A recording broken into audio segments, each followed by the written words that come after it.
না বুঝলাম না, আমি একদম বুঝতেছি না, আমার মাথায় কাজ করতেছে না ভাই। কিছু পোলাপাইন বলতেছে বাংলাদেশের জাতীয় সঙ্গীত আমার সোনার বাংলা চেঞ্জ করা উচিত। ভাই তোমাদের আইডিয়া সেটা কতটা ইউনিক এবং কতটা চমৎকার একটা গান, বাংলাদেশের জাতীয় সঙ্গীতের সুর চুরি করা।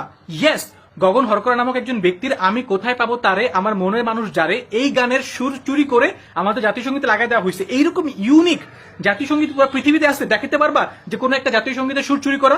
এতটা ইউনিক আমাদের জাতীয় সঙ্গীত।